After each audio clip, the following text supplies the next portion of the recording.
Hi everybody and welcome to the Becoming podcast. Another special guest with us today, Glynis German.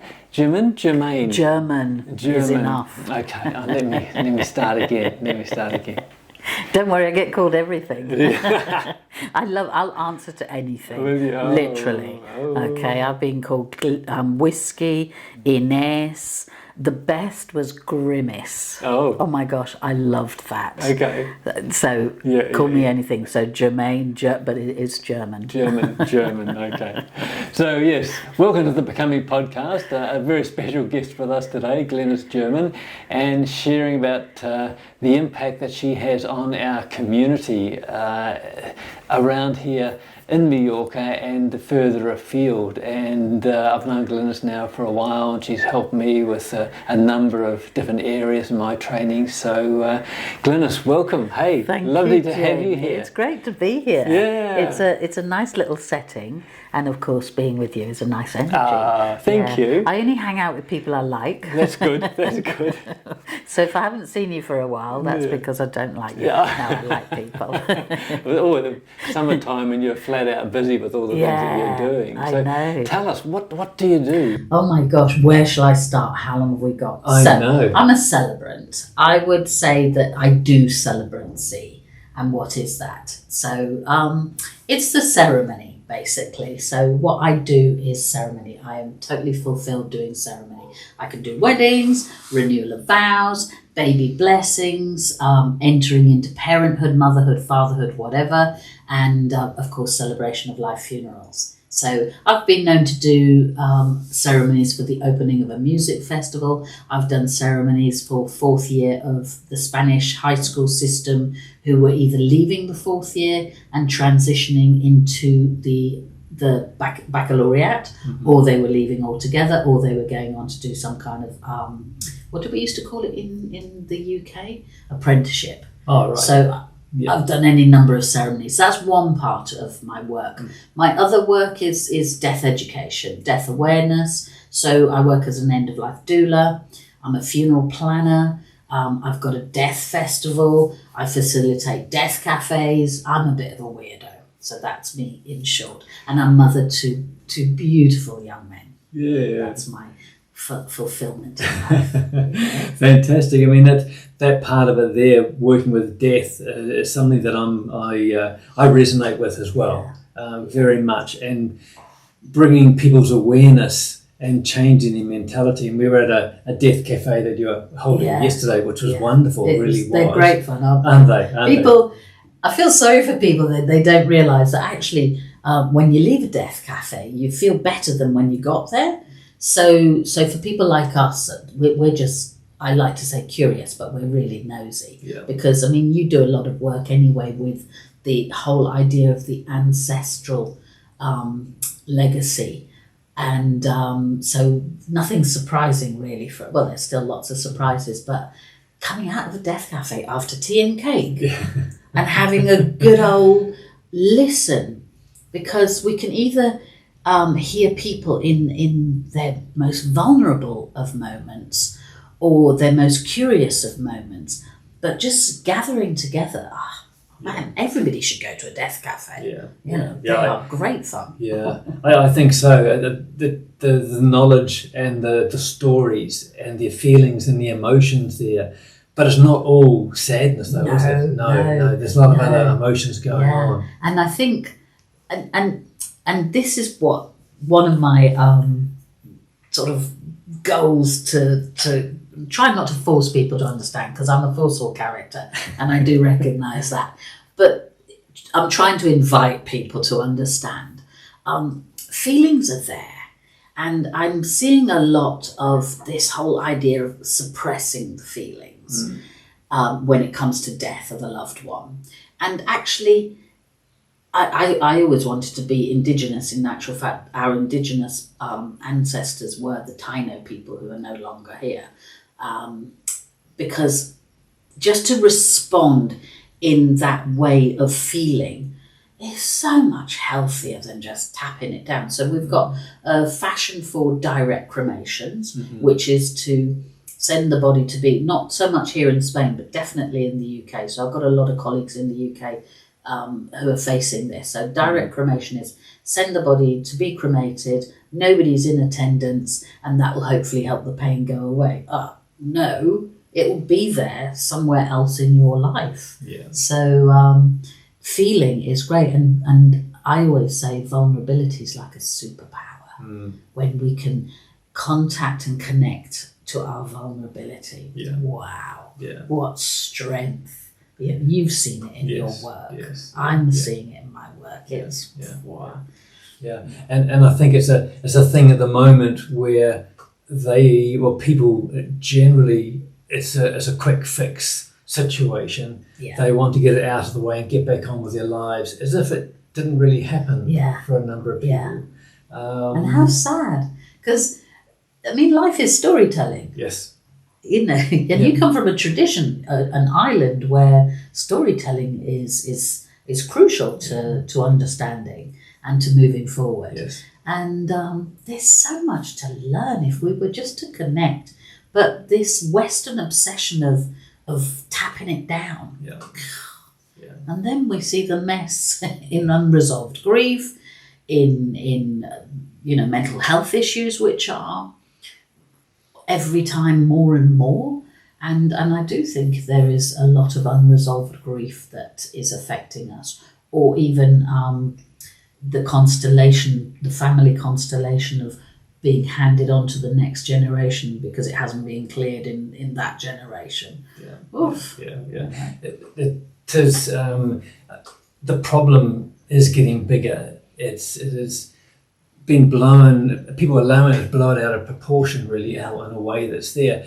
And if you're suppressing those feelings, those emotions, what I'm finding when I'm working with people, with clients and that as well, is that something will come out. It could be a movie on TV, or it could be a pet is a big one as part of the family when a pet passes as well. And then all of these emotions, all these feelings come out, and they're thinking, and it may not even be their pet.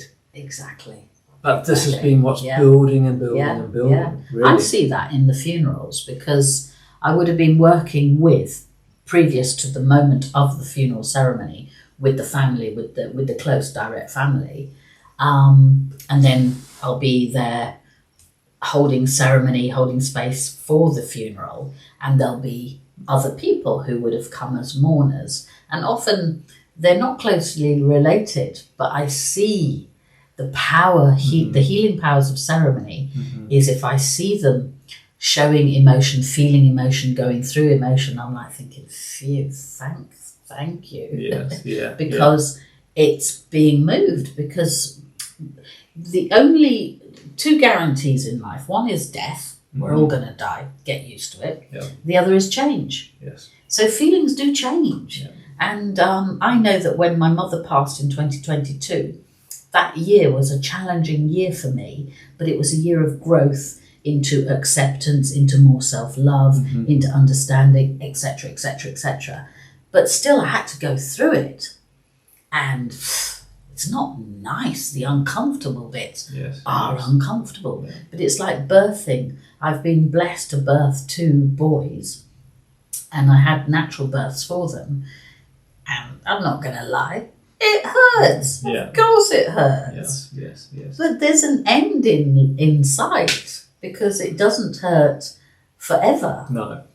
It hurt in the time it needed to hurt. Sure. Because there was something happening. Yes. Something growing. Yes. Something being born. Yes. And then guess what? Yes. The hurt was over. Yeah. The joy and the happiness was, and the love and all of those hormones doing their business. It was all there. Yeah. And also, going back to the birth with the indigenous cultures of the world, and our grandparents, our great grandparents, the birthing process was much different than it is now. Yes, it was certainly more natural. They were in a different position. They weren't having to lie down, so it was comfortable for the doctors doing it, and they had different techniques of the birth process. And they were supported. Yes, totally. Often. Mm-hmm. So, and traditionally, yes, it would have been the gender role, and it was women's work, and aren't we the lucky ones? Yes. We get to do that kind of work. We get to do the work of welcoming, and we get to do the work of saying goodbye. Traditionally, yes. it is not exclusive to us, but it has been something that we've been used to doing. And how beautiful when you're supported. Yes. How beautiful when... That's what I missed in my mum's 2-month dying process, because she fell of an age where the body is frailer, the body is older, and so it was a matter of time, and it took 2 months, and we kept her at home. But I wished I'd been supported by my own doula and my own celebrant. Yes. Sadly, with the whole family constellation, that's who I was. I was the celebrant, I was the doula. But I see the benefits when we have a good network of people around us who are positive, who are our champion. They're championing us. They're our coaches. They're our personal trainers. They're our everything. They're our wise bank managers. Those people that we need to have around us, called community. Because often it might not be the family that's bringing that to us, but the family's there, and maybe it is that we have to work things out with our family. Don't let's ghost. What are those expressions nowadays? Ghosting. And what's the other one? All of those new modern things of just basically dropping people. Cancelling. That's it. That's another one. Not entirely sure what they are, but they sound pretty cool. Of not to do. Also, looking at the death situations and talking about I know in New Zealand and a lot of Indigenous cultures around the world, it's over a number of days or a week, or if not longer. And then the passage of time also requires certain things to be done. So it could be a year later. 24 hours, 48 hours, 36 hours. I mean, it's and it doesn't have to be like that. And I think people living here in Mallorca who are listening to this podcast should know that it doesn't have to be like that. You just need to be aware that costs are involved. That's all. But the law is not saying it has to be done within 3 days. Let's understand where we are and the traditions and the customs of where we are. And those are the traditions and customs because we're living in a society here in Mallorca that is still pretty much close to each other. So it makes sense that the next day is the mass or the viewing of the body, and the day after that is the burial, or the day after that is, it happens very quickly. But it doesn't need to be like that. It doesn't need to be like that, especially because there is, people don't seem to know what they can do if they're not going to sign up for what has always been done. So if you've been brought up in a religious context and religion is your balm, then that's great. Then you know what you have and you know what is done because that's the way it's done there. But if you don't want that, then please find out what you do want. Please work towards that end, because there are solutions, there are alternatives, and celebrancy is, I'm proud to be a celebrant because the fact that it's personal, the fact that we spend time with the deceased family in the context of funerals, or we spend time with the couple in the context of weddings or renewal of vows, or parents. It's all about time, and it's all about telling their story. So there is an alternative. Don't just leave it as a surprise, which is my great frustration which is why I've taken the Death Cafe and where I'm taking it to still, and which is why I'm in the 5th year of a national death festival, because we've got to get used to becoming comfortable. For me, when people say, why should I, I'm like saying, okay, imagine the poor parents who either it's a newborn that hasn't made it, or it's a child that's died tragically. We're cancelling them and we're ghosting them because we don't know what to say. So everybody thinks, well, it's better not to say anything. Those people need us to be able to cry with and to not listen to some phrases that we've heard that we think that's the thing that you should say. No, it's for us to be comfortable with their distress, with their sadness, and just give them the space. Yes. That's the greatest service we can do by getting comfortable about death. Yes. Yeah. You know? Yeah. The conversation, as you said, it's the sharing. It's people opening up about their own fears and feelings, as we talked about yesterday. Yeah. It is in our DNA. We have been programmed like this for a number of generations now, and we need to get over that. Yeah. You know, death is inevitable. We are going to die. We're not Yeah. going to live forever. Yeah. Although some people think that they are, Yeah. but they're not. And This body is definitely hoping for the next new model. I want the hybrid. No, I don't want a hybrid. I want the fantastic Ferrari Sure. to go into. Sure. But the body has only. I haven't even studied biology or any science, but I get the picture. Yeah. It doesn't last forever. No. So get over it and, Yes. and explore, ask questions, meet with gurus or religious leaders, Mm-hmm. or with psychotherapists or Yes. psychos if that's your thing. But Yes, yeah. talk about it with Yes. people, ask questions. And the best teacher, nature. Yes. Go out into nature and see how she's not upset when something dies because it will come back in Yeah. another form Yes. or next season. Yeah. So. Yeah. And people need to understand that and be aware of that and take that on board, that it's not finite, it's not what's been preached to us. But as you said, if that's their cup of tea, that's okay. And I want to believe in it. Do you know, they're the easiest clients. Right, okay. Why is that? Because they've got faith. Sure. And I love them because I have my own faith, but I'm not going to bore people talking about my beliefs and what I think unless somebody wants to know about it, and call whatever name it is. But I know that Glynis is just one little teeny bit of this huge massive picture. If I'm looking at that painting that's on your wall over there, there's so much, and it might look like, oh, it's a wave. There's a lot in that wave. Yeah. And it's the same in life. So the clients that, especially end-of-life clients, the ones that have had comfort from whatever they've practiced or explored, they're the easy ones. Yes. They really are. It's the ones that don't have anything, that are confused, that are not understanding, that are going through a lot of emotions that they can't put into context, and that saddens me because life is a lot to take on. Yes. But at the same time, take the time and get to know life. Yeah. Enjoy it. Yeah, as that's much as what we we're can. here And for. Yeah, for sure.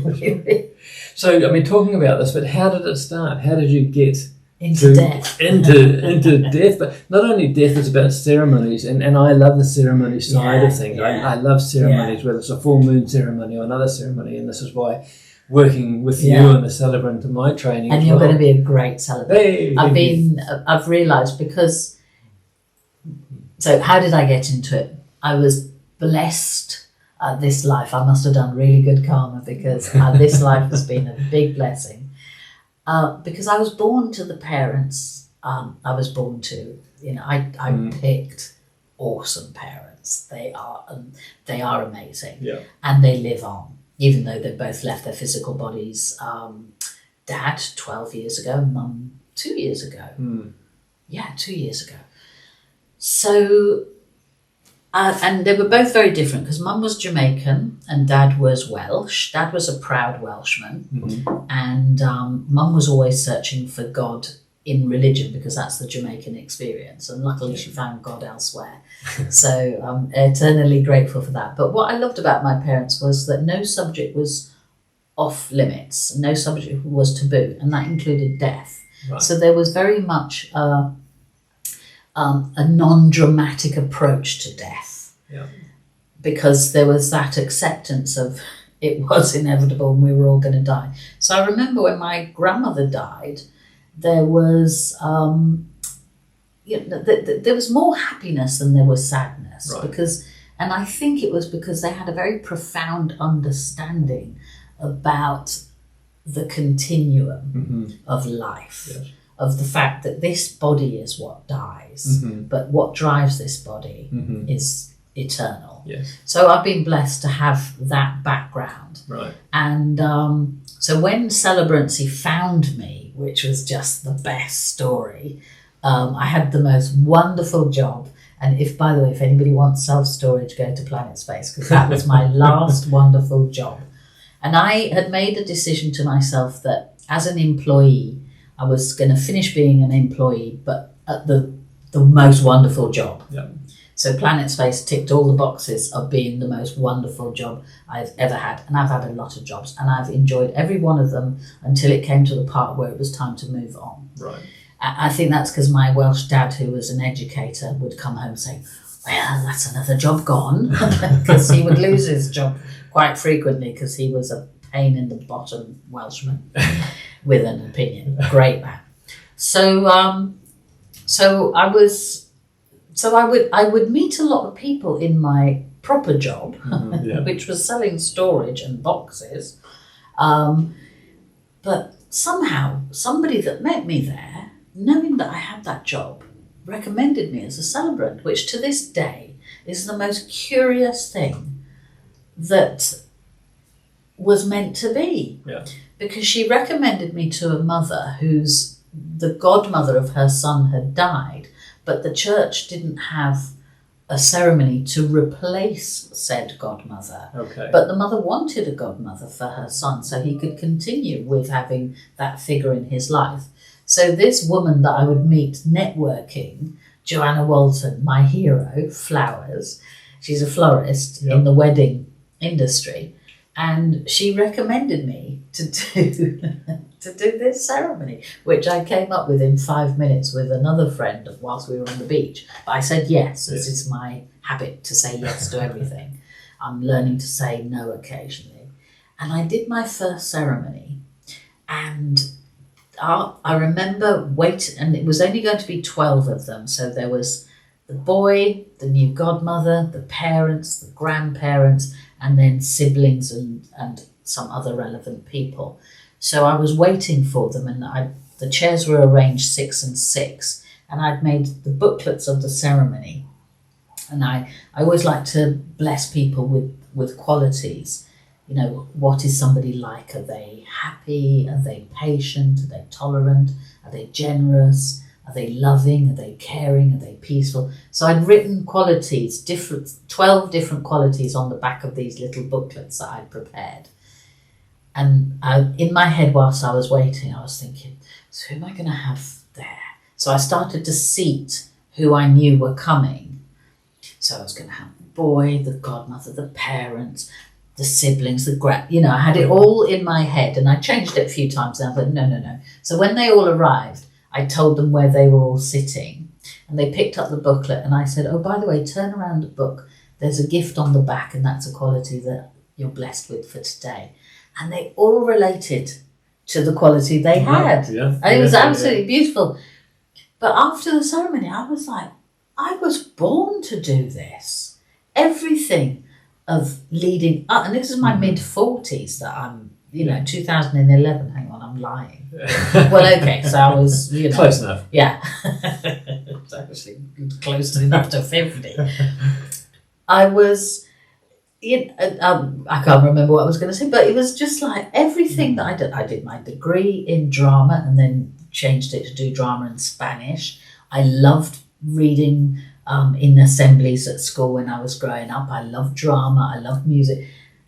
It all made sense. Yeah. There's me looking all of my life, and Celebrancy said, right, you're ready. Yeah. There you go. Yeah. And that's what I do. And I love ceremony because I see where we can take people with it. Yeah. It brings so much joy, and it can bring so much healing. Yeah. Sorry, I talk a lot. Yeah, no.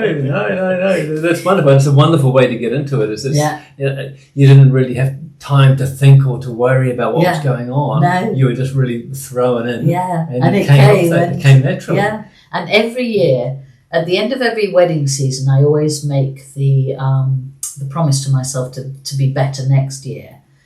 Because I look back on this season, I think, okay, where's room for improvement? So I'm constantly making sure that, but I don't change, I just grow. Right. So I'm softer and wiser and more light. I hope that when I die, I'll be filled with just peace and love, you know. So it's a work in progress. That's where I'm going to. Yeah. Because I know I'm going to eventually. I mean, did you have to make a lot of changes in your life to go about this? Well, I tell you, when you don't make change, change makes it for you. Yeah, sure. Yeah. So there'd been a dissolving of a marriage but never parenting. We're very, very good parents to our beautiful sons. So, but we just don't have a marriage together. Yeah. Thank God, I don't think I could live with him. I love you, Rob. So those changes had been made for me. Because it was knocking on Glynis's door saying, Glynis, when are you going to do this? When are you going to do this? And Glynis, oh no, I'm too this, I'm too that, I'm too scared, I'm too afraid. And then life goes, boom, forget about all that nonsense. Now, what are you going to do? And you're like, oh, now I've got to do it. Yeah. So everything will find you. Yes. You know, so it's nice to go around. Ignorance is bliss and blind is better. Yeah. But somebody will come knocking on your door. So let's hope it's, I'm grateful that it hasn't been an illness that came knocking on my door, which is why I'm taking care of my health right now, so that illness doesn't come knocking on my door. Yes. And I think it was I've had great things that I've done in my life. I've worked for a foundation on sustainability. I've worked in the film industry. I've milked cows on a kibbutz in Israel. I've taught very bad English here in Spain and in Brazil. I've done a lot of things and I've always done them. And when I've stopped enjoying them because of circumstances such as one job where a new boss was brought in and my values weren't aligning, and it was like, you know what? Just enjoy your job. Yes. I'm off for the next adventure. So now I'm on this adventure.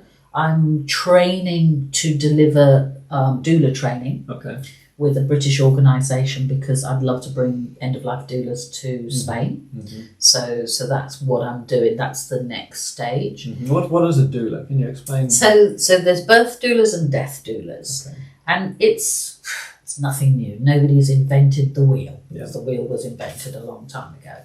And it's just the support for the birthing mother and whoever's surrounding the birthing mother, and the same for the dying person and whoever's surrounding the dying person. So in the case of dying, we might be called by the family who need support, or it might be a very proactive and brave person who's at end of life that calls us. Right. And we're just there. We're non-medicalized. It's not a medical role, which I think is great. It's a supportive role. It's a listening role. It's an observing role. It's a holding space role. It's everything, and it's very simple. And I personally, before I die, I would love to see that doulas were part of the system that is currently on offer, because the system that's currently on offer, nobody's got time to sit and talk to you or sit beside you or just hold your hand. Yeah. That's the biggest crying shame. Yes. Yeah. So that's what the doula's there to support, to do what's ever needed. I remember I had birth doulas at the first birth. The second birth came a little bit too quickly. And, are we going to be washing the dishes because this baby's coming and there's all these dishes to be washed? Or does the mother want us to sit with her, or she sent us away and the dad's freaking out and we're going to sit with him? Or do we have to entertain the children? Does the dog need taking out? It's whatever is needed, because we've been observing and we've stepped in to cover that need, because we observe that, I think I'll be well suited to stay here with this one right now. Right. It's especially dying, death doula, it's definitely, for me now, to be present to me, to see where I can serve. Right. That's basically, we're there to serve. Sure, Yeah. sure. So if people come into a situation, they contact you, what is there different stages that you go through with them, or it just depends on their knowledge and their situation and what has actually happened, and you adjust it because you have a wonderfully good name, which doesn't say enough for what the work that you do here. But when somebody gets in contact with you, what would they expect? So it depends when, because there's a lot. So this is one of my missions, is that we start talking about dying and death now, whilst we're healthy and there's nothing wrong with us. Yes. Because the more we're going to do that, the more we're going to be able to start thinking about how do we want to live, to include how do we want to die. Yes. I'm not much of a weirdo by thinking about my dying. No.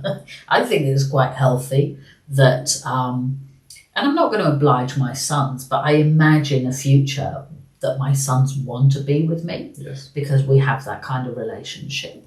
And so burdensome I don't want to be, which is why I have to take care of my health now, Yes. because I want to be healthy when I die. So people calling a doula, it could be that the end has come sooner rather than they think, because we have palliative care and we have oncology. And sadly, palliative care is kind of like the last resort. Right. And really, there has to be a shift, and palliative care has to come way earlier. Right.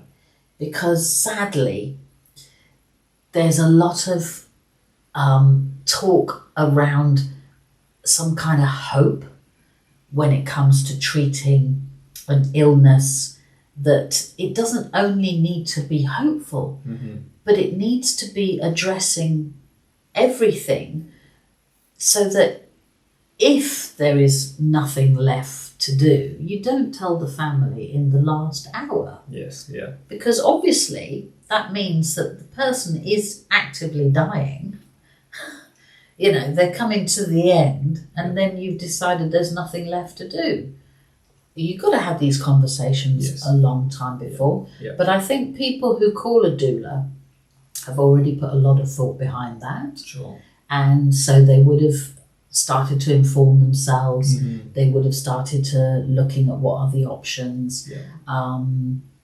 And it's advisable to do that, to know what your options are, because there are two most amazing wards in the Hospital General in Palma and the Joan Marc on the Bunyola Road, the Soye Road up towards Bunyola. Those have both got wards, and it's palliative care, which means that there's a whole different approach. And it doesn't mean you have to go there to die, but it means that you can access it early on. Right. Or you can stay home.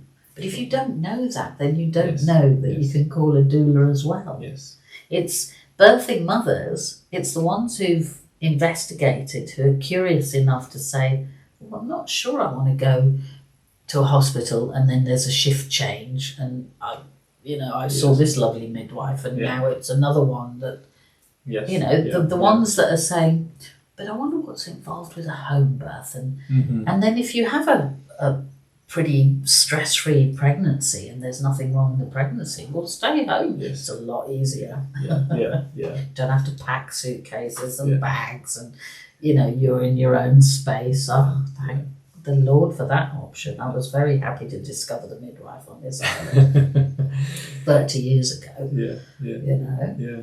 And it is for both scenarios, for coming into the world and for leaving the world. And we talked about this yesterday at the Death Cafe, saying that if something happens in this country, in Spain, Mallorca in Spain, to do with either the will or to do with your funeral, then again, most people have no idea what to do and who to contact. And this is a big thing. And it's something that we have to get our mentality, our mental processes around this, and to understand and to be able to talk about this in a conversational way, and to know what's going on. And never mind the cost of a funeral. Yes, yeah. Because I was just talking with my friend about how They were looking at making some improvements to the building, which requires the consent of all of the homeowners. It's going to be a nightmare. So, that situation was finding a couple of grand.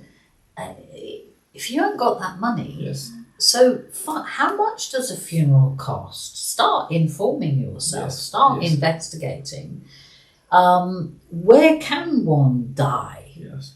Can you die at home? So start investigating. What would you need to do if that need became urgent? Mm-hmm. How do you go about requesting that the team comes to you and that you are under the care Yes. and guidance and support of the professionals? Because if you don't know, that power will be taken away from you. You will be giving it away. Yes. You'll be giving away your power. But Yes. not only that, you will already be in a state of emotional instability with the worry, with the shock. Because I always say, nobody wants to die. Yeah. It's just like, we're all going to.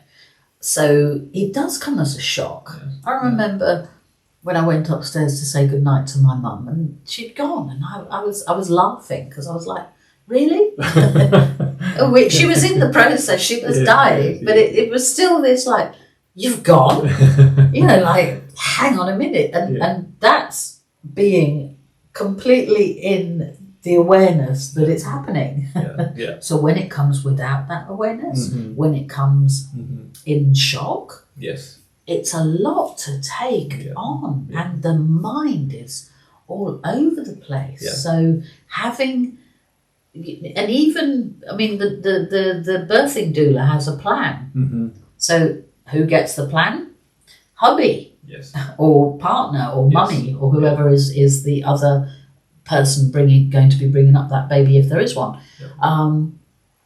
But you've written it all down, so you know who to call. Yes. It's the same with dying. Yes. Yeah. Know how much. I've got a lovely woman that is my future client, but we've already had the meeting about her funeral, and I bow to her wisdom, because her partner had come up to me at a funeral and said, give me your card, I want you to do my funeral when the time comes. And I'll never forget it, because that had never happened. Yeah. And I was taken aback, because it's hard to go to funerals here in Mallorca where we're a small community, we know each other. Yeah. And I see the same, when it's an elderly funeral, and I'll see the same elderly people, it's hard to say, I'll see you soon. Yeah. And I won't see you soon. Say goodbye. So when he'd asked me for that, and I looked at him and I laughed, and I said, sir, I'm going to be completely busy in 20 years' time. I won't be able to attend to you, which the guy was 80, so he was laughing. But a year later, he got in touch and said, I don't know if you remember me, how could I forget him? He says, I'm ready to work on my funeral now. So we worked on his funeral. So then his partner saw how prepared he was. So she called me, and she's still walking the Tramontana. She's 80-something. Yeah. She's as fit as a fiddle. I'm not going to be seeing her for a long time. But it's whoever is taking care of her life has my phone number and knows that you call Glynis when the time comes. I've got her envelope with all the information. I've got her music choices. I've got her friends, if they're still alive when she goes. That they say this, that and the other. And it's wonderful. That really is. That's prepared. That's the way that we want to, I think anyway, to go, to pass and that from there. And, we talked about yesterday about the voice and sound, and that I find it really hard for myself to remember what my mother's voice was like, or my father's from there. And we were talking about this. About how important it is to have something like that. And I've got a wonderful friend that is preparing that service to create visual legacy. And so I've been talking to him because he's come to me with this idea, and I think it's a wonderful idea. And he was just originally thinking, just for funeral purposes. And I said, what would be really great is to get there before. But of course, it takes a certain character who's going to be calling him to say, I want you to put together, I want to be able to tell my future grandchildren, Yes. so please record me and intersperse it with, and then you've got this beautiful, Yes. we all love a good story. Yeah. Like today I just received an email for a cousin in Canada, because when our mother died, her father was the first to die, and then a year later, less than a year, the last sibling went. So there were 3 siblings. So she's looking through her father's papers, and she's found the lineage from my grandmother, my great grandfather, Yeah. and my grandmother's brother has got from 1901 when he was born. We never knew him, Mm-hmm. but my niece, whose son, who's my great nephew, has the same name. Okay. Nice. Over 100 years apart. Yes. Yeah. And for me, that is just so fascinating, because I'm fascinated by names as well, because names carry so Yes. much. Yes. Yeah. And I love my name. Yeah. I often Google me, because I'm the only Glynis German in the world. So See what people are saying about you. Well, no, just to see if there are any others, because there aren't. no, not yet. No, well, nobody wants to call their child Glynis, which suits me fine. Yeah. Even though I'm always saying to couples who say they're pregnant, I say, if it's a girl, will you call her Glynis? Because I know nobody will. Yeah. You know, which is a shame, because it's a nice name. It is. It's lovely. It's lovely. If there's one thing you'd like people to take away from the podcast about death, about birth, about the work that you do, what would you like them to share? I'd like them to come along. I'd like them to give it a try before they dismiss it, because I've heard, death, that's such a horrible name for an event, Death Cafe. So they immediately block themselves because they don't like the word death. Yeah. It's a word. Yes. It's like God. People go, you know, Yeah. it's just a word. That one's got 3 letters, this one's got 5. Yeah. You know? So come along, call me, contact me, but please get comfortable with the one guarantee, and it's not just for you. It's for all of those around you who may be grieving. Yeah. And if you're not comfortable talking to them, what kind of friend are you? Yeah. Yeah. Really, at the end of the day. So do it for somebody else. If you don't want to do it for you, do it for somebody else. Yeah. That's basically. Yeah. And call me. Yeah, sure. And there's a number of death cafes around the island and around the world. I mean, we haven't had a chance really to talk about how it's set up. We'll have to get you back for another one to talk about that. But there's a number around the island, isn't there? So you're starting one. I'm holding you to that because the Southwest needs another one. Yes. So I personally, I brought death cafes here in 2015 when I discovered them after reading a blog, and a few things attracted me was tea, cake, and chatting about death. Yeah. I had met my match in heaven. Nice. And so I contacted this guy called John Underwood, who was the founder of the Death Cafe movement. And I'm like, my name's Glynis, I'm calling from Mallorca. Is there a Death Cafe in Mallorca? And he's like, yes. And I'm like, oh, I didn't find any with Google search. I'm like, where? He says, well, wherever you want to make it. So the first Death Cafe was December 2015. Yeah. And that was in Bini Salem, where I live.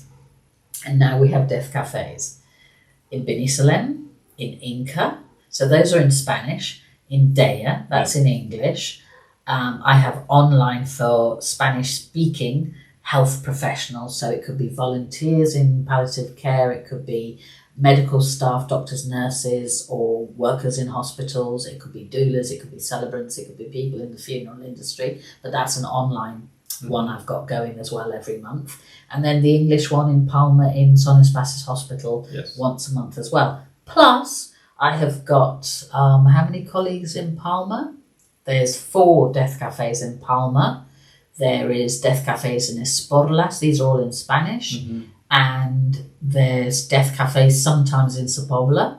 And then never mind deaf cafes online. Yes. So there will be deaf cafes online in English or Spanish. I did have one English one that was international, but that was great during COVID times. But now I'm not so keen. It's enough that I do online. Yes.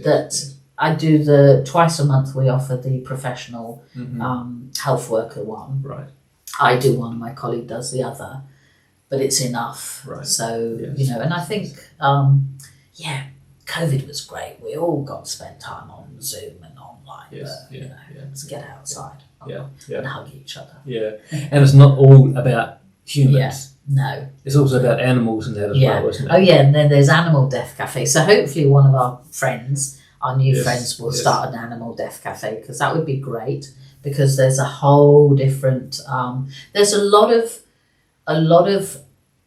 almost not allowed grieving. Yes. So people say, oh, you're young, you'll have another child. Yes. There's things that really you just shouldn't say. Yeah.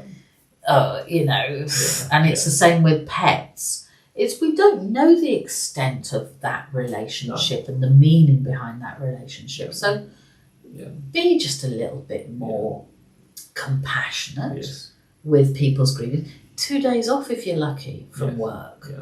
Yeah. My gosh, this is life-changing for people. It is totally. Yeah, I did a lovely remembrance ceremony for animals at Sombaulet in near Centellas last year during the festival in English.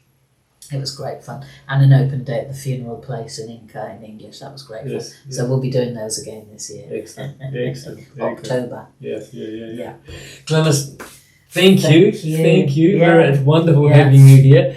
And it's so much to talk about, so much to share, so much to I know. We could carry on for another hour. Yeah, really. And a quick thank you to my sponsor Share at webdesignshare.com. Please like, share, subscribe, and I look forward to catching up with you guys real soon. So namaste, aho, and bless you. Bye for now. Bye for now.